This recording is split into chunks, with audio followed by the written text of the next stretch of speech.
अतिशय धक्कादायक बातमी आहे। अफगाणिस्तानातून थरकाप उडवणारी ही बातमी असून या घडीची अतिशय सनसनाटी ही बातमी आहे। तालिबानांनी 150 भारतीयांचं अपहरण केल्याची माहिती समोर आली आहे। विमानतळावरून 150 भारतीयांचं अपहरण झालेलं आहे। कोऑर्डिनेटरसह 150 भारतीयांचं तालिबान्यांकडून अपहरण झाल्याची माहिती समोर आलेली आहे। आणि या संदर्भात अधिक माहिती देण्यासाठी आपल्या सोबत आंतरराष्ट्रीय विषयाचे अभ्यासक शैलेंद्र देवळानकर जी आहेत। शैलेंद्र जी, आपलं खूप खूप स्वागत। आपण बघतोय खरं तर तालिबान्यांकडून अनेक दिवसांपासून अत्याचार सुरू आहे आणि यामध्ये आता 150 भारतीयांचं अपहरण झाल्याची माहिती समोर आली आहे। काय सांगाल या संदर्भात?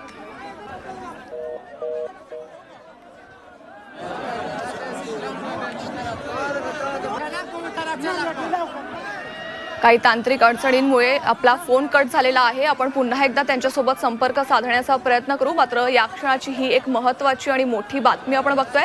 तालिबानांनी 150 भारतीयांचं अपहरण केल्याची माहिती आहे। विमानतळावरून 150 भारतीयांचं अपहरण झाल्याची सूत्रांकडून माहिती मिळाली आहे। कोऑर्डिनेटरसह 150 भारतीयांचं यावेळी तालिबान्यांनी अपहरण केलेलं आहे।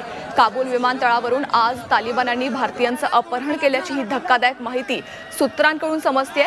काबूल विमानतळावरून तब्बल 150 भारतीयांचं अपहरण झाल्याची माहिती आहे। विशेष म्हणजे भारतीयांना काबूलमधून बाहेर काढणाऱ्या कोऑर्डिनेटरसह 150 भारतीयांचं अपहरण झाल्याची माहिती समोर आली आहे। या अपहरण झालेल्या भारतीयांची कोणतीही माहिती आता समोर येत नाहीये।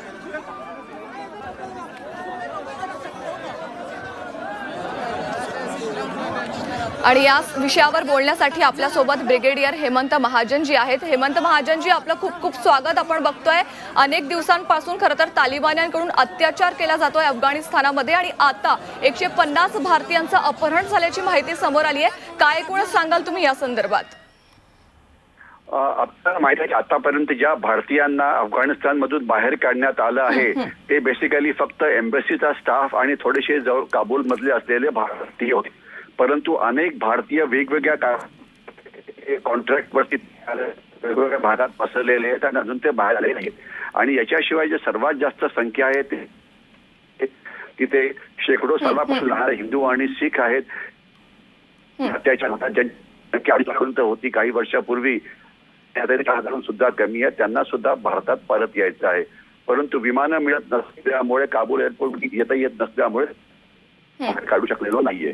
त्यांना 150 लोकांना जे बाहेर काढण्याची जी आहे त्याच्यामध्ये दुसरी बातमी अशी पण आहे की तालिबान म्हणते की आम्ही त्याला पकडलेले नाहीये वगैरे, परंतु तालिबान अतिशय दुतोंडी अशी एक संस्था आहे ती अनेकांना त्याच्याकडनं खंडणी वसूल करतात। कारण तिथे काही उद्योगधंदा नसल्यामुळे पैसे कमवण्याचे हे धंदे असतात, तर त्याच्यामुळे त्यांनी किडनॅप करण्याची शक्यता किंवा ओलीस ठेवण्याची शक्यता ही नाकारता येत नाही। खरं खरं। मात्र हेमंतजी, आता पुढे एकूणच या भारतीयांना सोडवण्यासाठी काय केलं जाऊ शकतं? तालिबानशी वाटाघाटी करण्याशिवाय दुसरा काहीच उपाय नसतो। म्हणून आपल्याला वाटाघाटी करायची, ते तेवढी ती खंडणी द्यायची, हाच एक मार्ग आपला समोर असतो। कारण तिथे आता दुसरं काही शिल्लक नाही। थ्रू आपण एखादं ऑपरेशन करून सैन्य पाठवून त्यांना सोडवू शकतो, ही शक्यता अजिबात नाहीये। त्याच्यामुळे जी शक्यता आहे ती केवळ जे आहे तिथे सत्तेमध्ये त्यांच्याशी बोलायचं, त्यांच्याशी वाटाघाटी करायची।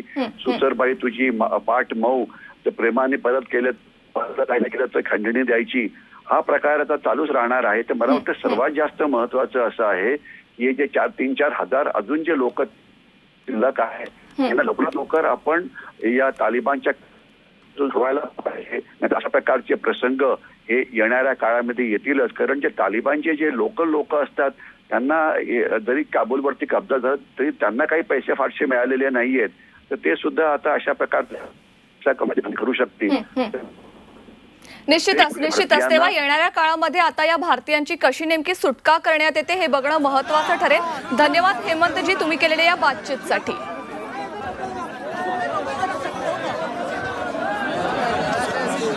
महत्त्वाची बातमी आपण बघतोय। अनेक दिवसांपासून तालिबान्यांनी खरं तर अफगाणिस्तानमध्ये कब्जा मिळवलेला आहे आणि त्यानंतर अनेकांवर अत्याचार सुरू आहे आणि याच दरम्यान आता भारतीयांचं देखील अपहरण झालेलं आहे। 150 भारतीयांचं अपहरण झाल्याची माहिती आहे आणि यामध्ये कोऑर्डिनेटरसह 150 भारतीयांचं तालिबान्यांनी अपहरण केलंय।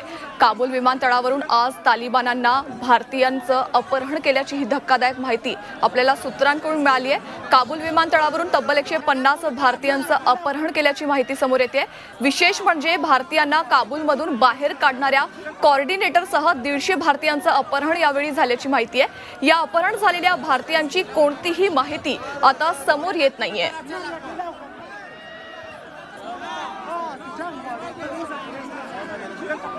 येणाऱ्या काळात नेमकं या भारतीयांची कशी सुटका करण्यात येईल हे खरं तर बघणं महत्त्वाचं ठरेल। अफगाणिस्तानातून ही थरकाप उडवणारी बातमी आपण बघतोय। अतिशय महत्त्वाची बातमी आहे। तालिबान्यांनी 150 भारतीयांचं अपहरण केलेलं आहे। विमानतळावरून 150 भारतीयांचं अपहरण झाल्याची माहिती आहे। कोऑर्डिनेटरसह 150 भारतीयांचं तालिबान्यांकडून अपहरण झालंय। काबूल विमानतळावरून आज तालिबान्यांनी भारतीयांचं अपहरण केल्याची ही धक्कादायक माहिती आपल्याला सूत्रांकडून मिळाली। काबूल विमानतळावरून या 150 भारतीयांचं अपहरण झालंय आणि या विषयावर बोलण्यासाठी खरं तर आपले प्रतिनिधी अमित भिडे देखील आहेत आपल्यासोबत। अमित, आपण बघतोय खरं तर तालिबान्यांनी आता 150 भारतीयांचं अपहरण केलंय। धक्कादायक बाब म्हणावी लागेल।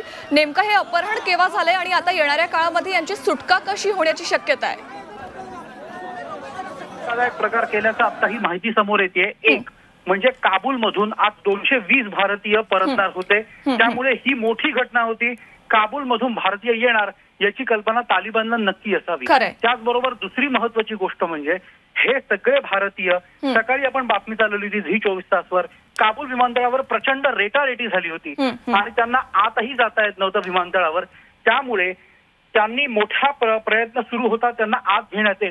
त्यासाठी युएसच्या फोर्सेस आणि त्याचबरोबर ब्रिटिश फोर्सेस सुद्धा प्रयत्न करत होत्या, कारण आपलं C-17 ग्लोबमास्टर हे विमान आज काबूल एअरपोर्टवर येऊन उभं होतं, पण तरीही त्यांना आत जाता येत नव्हतं। त्याच दरम्यान अफगाणिस्तानमध्ये सत्ता स्थापन केलेल्या तालिबानने डाव साधला असल्याची शक्यता व्यक्त करण्यात येते।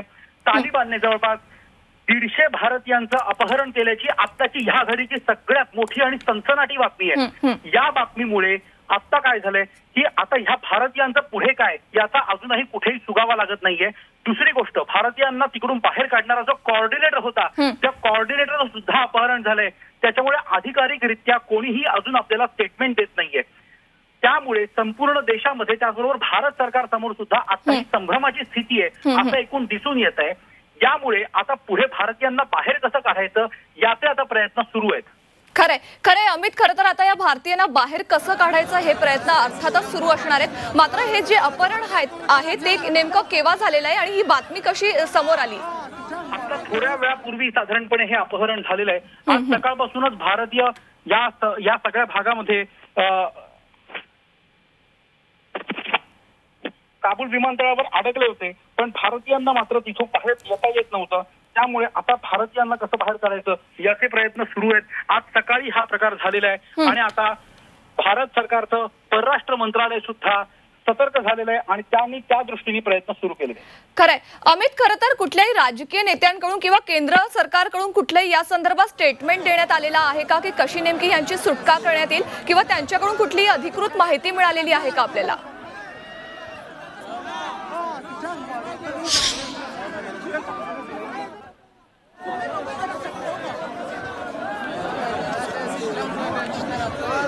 एक महत्वाची बातमी आपण बघतोय। अफगाणिस्तानातून थरकाप उडवणारी ही बातमी आहे। तालिबान्यांनी 150 भारतीयांचं अपहरण केल्याची माहिती समोर आली आहे। सकाळी खरं तर हे अपहरण झालेलं आहे। अनेक भारतीय होते जे खरं तर भारतात परतण्यासाठी त्या विमानतळावर जमलेले होते, मात्र याच दरम्यान त्यांचं अपहरण करण्यात आलं।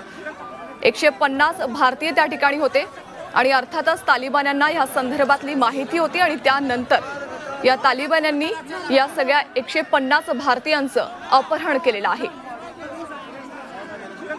150 भारतीयांसह कोऑर्डिनेटरचं देखील अपहरण झाल्याची माहिती समोर आली। येणाऱ्या काळामध्ये नेमकं या भारतीयांची सुटका कशी करण्यात येईल हे खरं तर बघणं महत्त्वाचं ठरेल।